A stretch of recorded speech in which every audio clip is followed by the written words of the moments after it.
This is Dave at Car Titles. So when you're buying a car on eBay, what are the top 5 things you need to watch out for the title itself? The first thing to look at is there any kind of certificate of destruction or non-repairable title in the vehicle history?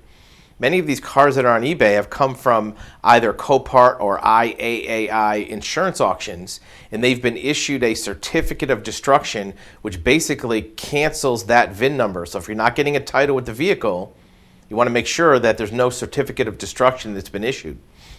The other thing you want to check for is, this is number 2 on the list, is it a jump title or skip title? Meaning that, was the title signed over from the original owner on the front of the title to somebody on the back? Because if that's the case, you can't get a title until that new owner on the back of the title is issued a new certificate prior to being transferred to you. That's a skip title or a jump title or an open title.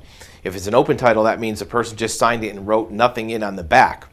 That could be a problem later. The other thing you want to look at, this is number 3 on the list of title issues to evaluate on an eBay purchase. Is there any liens or back taxes or even past due registrations on the title? That could keep you from getting a new title in your name for that vehicle. Number 4 on the list is checking to make sure that the VIN number on the vehicle matches the title, matches your bill of sale, and then also match multiple locations on the vehicle. Every vehicle has that VIN number on 4 or 5 different locations depending on the year. It's going to be on the cowl, right inside the dashboard. It'll be on the door jamb. It'll also be underneath on some of the major component parts. Make sure that VIN number matches everything, because if it's 1 digit off or there's a typo, your title will not be able to be issued. Number 5 on the list of title issues when you purchase a car on eBay is to get a copy of the seller's ID. Make sure you get a bill of sale. Take a picture of that seller. Make sure you're identifying their identity. And also, if there's any license plates or registrations with the vehicle, make sure they all match up. Make sure the person who's signing over the title to you is the same name on the front of the title, because only the owner on the front of the title can transfer and assign that title to you. Nobody else can. Here's a bonus. This is number 6.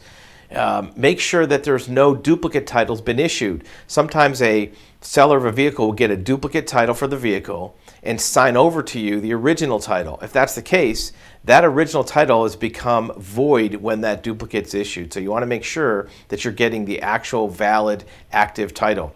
Here's a couple other considerations to keep in mind. Check the NMVTIS for title history. That's the National Motor Vehicle Title Information Service. It's a title information system. It's a website provided by the U.S. government to check vehicle verification of the VIN number to make sure it's not stolen, make sure there's no salvage title issues, make sure that you get a title in hand from that seller. They don't promise to give it to you later. They don't say, hey, I lost it, I got to apply for a duplicate, because in many cases, the reason they're telling you that is because there's some problem with the title. Get the social media information on the seller. Don't just get a phone number. The phone number can be disconnected later. If you need to reach them to get more paperwork, you want to find out where they live, what their social media is. The other thing is, get insurance on the vehicle in advance, because once you buy that vehicle, all the liability for loss is on you, so you want to make sure you have insurance on it before you purchase the vehicle. And also consider, how are you going to transport the car away from where you buy it? There's not going to be any valid plates in your name on the vehicle, and if there's a license plate on the vehicle, that's fine, but you don't know if it's valid, reported stolen, if it's expired, suspended.